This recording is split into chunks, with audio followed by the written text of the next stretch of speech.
നമ്മള് ഇന്ന് ഡിസ്കസ് ചെയ്യാൻ പോകുന്നത് ആൽഡിഹൈഡ്സിനെയും കീറ്റോൺസിനെയും ഡിസ്റ്റിംഗ്വിഷ് ചെയ്യാനുള്ള ടെസ്റ്റുകളെ കുറിച്ചിട്ടാണ്.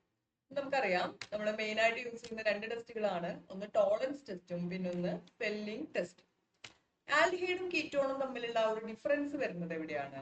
രണ്ടിലും വരുന്ന ഫങ്ഷണൽ ഗ്രൂപ്പ് എന്ന് പറയുന്നത് C∪O എന്നുള്ളതാണ്. അതിന്റെ ഒരു സൈഡിൽ ആറും, അതായത് എന്തെങ്കിലും ഒരു ആൽക്കൈൽ ഗ്രൂപ്പും മറ്റേ സൈഡിൽ ഒരു ഹൈഡ്രജനും വരികയാണെന്നുണ്ടെങ്കിൽ നമ്മൾ അതിനെ എന്ത് പറയും? ആൽഡിഹൈഡ് ആണ്. ഇനി രണ്ട് സൈഡിലും ആൽക്കൈൽ ഗ്രൂപ്പോ അല്ലെങ്കിൽ അരോമാറ്റിക് ഗ്രൂപ്പോ ഒക്കെ വരികയാണെന്നുണ്ടെങ്കിൽ നമ്മൾ അതിനെ കീറ്റോൺ എന്ന് പറയും. അപ്പൊ കോമൺ ആയിട്ട് അതിൽ എന്തുണ്ടായിരിക്കും? C∪O എന്ന് പറയുന്ന ആ ഒരു ഫങ്ഷണൽ ഗ്രൂപ്പ് പ്രസന്റ് ആയിരിക്കും അല്ലെ.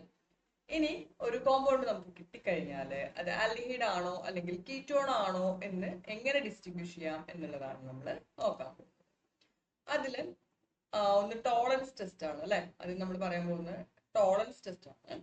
ടോളറൻസ് ടെസ്റ്റ് എന്ന് പറയുന്നത് ഒരു ആൽഡിഹൈഡും അതിന്റെ കൂടെ ടോളറൻസ് റിയേജന്റും കൂടി നമ്മൾ ട്രീറ്റ് ചെയ്യാണ്. ഒരു ആൽക്കലൈൻ മീഡിയത്തിലാണ് നമ്മൾ ട്രീറ്റ് ചെയ്യുന്നത്. അങ്ങനെ പറഞ്ഞു കഴിഞ്ഞാൽ അതിലേക്ക് കുറച്ച് NaOH കൂടി ആഡ് ചെയ്യണം. അപ്പൊ എന്തൊക്കെ ആഡ് ചെയ്യേണ്ടത്? ഒരു ആൽഡിഹൈഡ് വേണം, അതുപോലെ ടോളറൻസ് റിയേജന്റ് വേണം, പിന്നെ NaOH വേണം. ഇത് മൂന്നും കൂടെ മിക്സ് ചെയ്യാണ്. മിക്സ് ചെയ്തതിന് ശേഷം അതൊന്ന് വാട്ടർ ബാത്തിൽ വെച്ചിട്ട് നമ്മൾ ഹീറ്റ് ചെയ്യണം. ഇത്രയും ചെയ്ത് കഴിയുമ്പോൾ ഈ ടോളറൻസ് റിയേജന്റ് എന്ന് പറയുന്നത് ഒരു മൈൽഡ് ഓക്സിഡൈസിങ് ഏജന്റ് ആണ്. അപ്പൊ ആൽഡിഹൈഡിനെ നമ്മൾ ഓക്സിഡൈസ് ചെയ്ത് കഴിഞ്ഞാൽ എന്താ കിട്ടുക? ആസിഡ് ആയിരിക്കും കിട്ടുക. അപ്പൊ ഈ കാര്യം നമ്മൾ ഓർത്ത് വെച്ചിട്ട് വേണം ഈ ഒരു ടെസ്റ്റിനെ അപ്രോച്ച് ചെയ്യാൻ വേണ്ടിയിട്ട്. അപ്പൊ നമ്മളുടെ ആൽഡിഹൈഡിനെ നമുക്ക് ഇങ്ങനെ എഴുതാം, RCHO. ഇതാണ് നമ്മളുടെ ആൽഡിഹൈഡ്. ഇനി ഇതിലേക്ക് നമ്മൾ എന്തൊക്കെ ആഡ് ചെയ്തത്? ടോളറൻസ് റിയേജന്റ് നമ്മൾ ആഡ് ചെയ്തിട്ടുണ്ട്, AgNH3 അമോണിയാക്കൽ സിൽവർ നൈട്രേറ്റിനെയാണ് നമ്മൾ എന്ത് പറയുന്നത്? ടോളറൻസ് റിയേജന്റ് എന്ന് പറയുന്നത്. അതിന്റെ കൂടെ നമ്മൾ എന്തും കൂടി ആഡ് ചെയ്തിട്ടുണ്ട്? ആൽക്കലൈൻ മീഡിയത്തിലാണ് നമ്മൾ ഈ റിയാക്ഷൻ ചെയ്യുന്നത്. അപ്പോൾ NaOH ആണ് ഈ OH മനസ്സിലാക്കുന്നത്. ഇത്രയും ചെയ്ത് കഴിഞ്ഞാൽ ഇതൊരു മൈൽഡ് ഓക്സിഡൈസിങ് ഏജന്റ് ആയതുകൊണ്ട് ആൽഡിഹൈഡ് എന്തായിട്ട് മാറും? ആൽഡിഹൈഡ് ആസിഡ് ആയിട്ട് മാറും, RCOOH ആയിട്ട് മാറും. ഇനി അവിടെ ഓക്സിഡേഷൻ നടക്കുമ്പോൾ നമ്മളുടെ റിയേജന്റിന് എന്ത് നടക്കണം? റിഡക്ഷൻ ആണ് നടക്കേണ്ടത്. അത് മെറ്റാലിക് സിൽവർ ആയിട്ട് മാറും. അത് ടെസ്റ്റ് ട്യൂബിന്റെ സൈഡിൽ ഡെപ്പോസിറ്റ് ചെയ്യപ്പെടും. പിന്നെ ഇനി നമുക്ക് ബൈ പ്രൊഡക്റ്റ് ആയിട്ട് വരുന്നത് എന്തായിരിക്കും? ബൈ പ്രൊഡക്റ്റ് ആയിട്ട് നമുക്ക് വരുന്നത് വാട്ടറും അതുപോലെ NH3 ആയിരിക്കും. ഓക്കെ, അപ്പൊ ഈ ടെസ്റ്റ് എങ്ങനെ ചെയ്യാന്ന് വെച്ചാല് നമ്മൾ ടെസ്റ്റ് ട്യൂബ് എടുക്കുക, അതിലേക്ക് ടോളറൻസ് റിയേജന്റും ആൽഡിഹൈഡും NaOH കൂടി ആഡ് ചെയ്യുക, വാട്ടർ ബാത്തിൽ വെച്ച് ഹീറ്റ് ചെയ്യുക. അപ്പൊ ആദ്യം ഒരു ബ്ലാക്ക് പ്രസിപ്പിറ്റേറ്റ് ഫോം ചെയ്യും, അത് പിന്നെ സിൽവർ മിറർ ആയിട്ട് ചേഞ്ച് ചെയ്യും. ഓക്കെ, നമുക്ക് ഇങ്ങനെ ആയിരിക്കും ഈ ഒരു ടെസ്റ്റിന്റെ റിസൾട്ട് കിട്ടുന്നത്. ഇനി അടുത്തൊരു ടെസ്റ്റ് എന്ന് പറയുന്നത് എന്താണ്? ഫില്ലിംഗ് ടെസ്റ്റ് ആണ്. ഫില്ലിംഗ് ടെസ്റ്റിൽ നമ്മൾ ചെയ്യുന്നത് എങ്ങനെയാന്ന് വെച്ചാല് ഫില്ലിംഗ് A ഉണ്ട്. ഫില്ലിംഗ് A എന്ന് പറയുന്നത് കോപ്പർ സൾഫേറ്റ് ആണ്. പിന്നെ ഫില്ലിംഗ് B ഉണ്ട്. ഫില്ലിംഗ് B എന്ന് പറയുന്നത് sodium potassium tartrate. Tartaric acid ഉണ്ടല്ലോ, അതിന്റെ സാൾട്ട് ആണ്. അപ്പൊ ഇതുപോലെ തന്നെയാണ് നമ്മൾ ചെയ്യുന്നത്. ആൽക്കലൈൻ ആണ് ഈ ഒരു സോഡിയം പൊട്ടാസ്യം ടാർട്ടറേറ്റ് നമ്മൾ എടുക്കുന്നത്. അപ്പൊ ഇതെല്ലാം കൂടെ നമ്മൾ മിക്സ് ചെയ്യാണ്. ഫില്ലിംഗ് Aയും ഫില്ലിംഗ് Bയും ഈക്വൽ എമൗണ്ട് എടുത്തിട്ട് മിക്സ് ചെയ്ത് കഴിഞ്ഞാൽ അത് ഫില്ലിംഗ് സൊല്യൂഷൻ ആയി. ഇനി ഈ ഫില്ലിംഗ് സൊല്യൂഷനിലേക്ക് നമ്മൾ എന്താ ആഡ് ചെയ്യുന്നത്? നമ്മളുടെ ആൽഡിഹൈഡ് ആഡ് ചെയ്യണം. ആൽഡിഹൈഡും ഫില്ലിംഗ് സൊല്യൂഷനും കൂടി ആഡ് ചെയ്യണം. അപ്പൊ നമുക്ക് അവിടെ വരുന്നത് എന്താണ്? Cu2+ ആണ് വരുന്നത് അല്ലെ. കോപ്പർ സൾഫേറ്റില് കോപ്പർ 2+ ആയിട്ടാണ് എക്സിസ്റ്റ് ചെയ്യുന്നത്. അപ്പൊ Cu2+ കൂടി ആഡ് ചെയ്യാണ്. അതിന്റെ കൂടെ നമ്മൾ ആൽക്കലൈൻ എന്ന് പറയുന്നത് കൊണ്ട് ആ ഒരു OH- നമ്മളിവിടെ ആഡ് ചെയ്തിട്ടുണ്ട്. ഇനി പ്രൊഡക്റ്റ് എന്താ വരിക?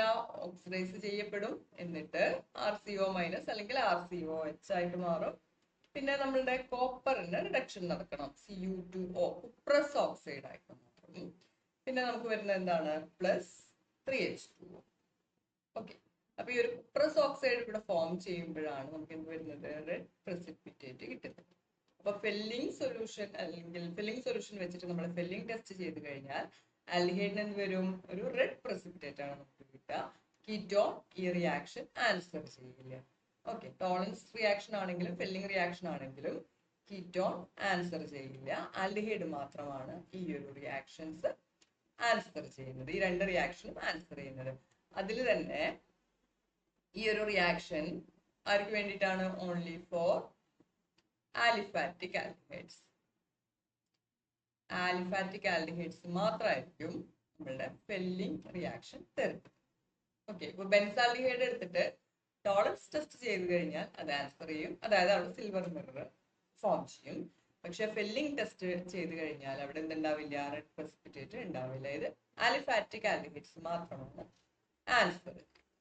ഓക്കെ, ഇങ്ങനെയായിരിക്കും നമ്മളുടെ ഫില്ലിംഗ് ടെസ്റ്റിന്റെ ആ ഒരു പ്രസിപ്പിറ്റേറ്റ് വരുന്നത്. ഇനി നമുക്ക് ഈ പറഞ്ഞ രണ്ടിനും കൂടി ഇങ്ങനെ കൺക്ലൂഡ് ചെയ്യാം. ടോളറൻസ് ടെസ്റ്റ് ചെയ്യുകയാണെന്നുണ്ടെങ്കിൽ ആൽഡിഹൈഡ് എന്ത് ചെയ്യും, എല്ലാ ആൽഡിഹൈഡും അല്ലെ, എല്ലാ ആൽഡിഹൈഡും ഒരു ബ്ലാക്ക് പ്രസിപ്പിറ്റേറ്റ് തരും, അത് സിൽവർ മിറർ ആയിട്ട് മാറും. ടെസ്റ്റ് ട്യൂബിന്റെ സൈഡിൽ ഡെപ്പോസിഷൻ. കീറ്റോൺ ഈ ഒരു ടെസ്റ്റ് ആൻസർ ചെയ്യാം. ഇനി ഫില്ലിംഗ് ടെസ്റ്റ് ആണെന്നുണ്ടെങ്കിലോ ആൽഡിഹൈഡ് എന്ത് തരും, റെഡിഷ് ബ്രൗൺ പ്രസിപ്പിറ്റേറ്റ് തരും. ഏത് ആൽഡിഹൈഡ് ആണ്, ആലിഫാറ്റിക് ആയിട്ടുള്ള ആൽഡിഹൈഡ്സ്. ആലിഫാറ്റിക് ആൽഡിഹൈഡ്സ് മാത്രം എന്ത് തരും, റെഡിഷ് ബ്രൗൺ പ്രസിപ്പിറ്റേറ്റ് തരും. കീറ്റോൺസ് ഈ ടെസ്റ്റ് ആൻസർ ചെയ്യും. ഓക്കെ, ഇങ്ങനെയാണ് നമ്മൾ ആൽഡിഹൈഡ്സിനെയും അതുപോലെ കീറ്റോൺസിനെയും തമ്മിൽ ഡിസ്റ്റിങ്വിഷ് ചെയ്യുന്നത്. ഓക്കെ, ബാക്കി റിയാക്ഷൻസ്, വേറെ റിയാക്ഷൻസ് നമുക്ക് അടുത്തൊരു വീഡിയോ ഡിസ്കസ് ചെയ്യാം. Okay, thank you.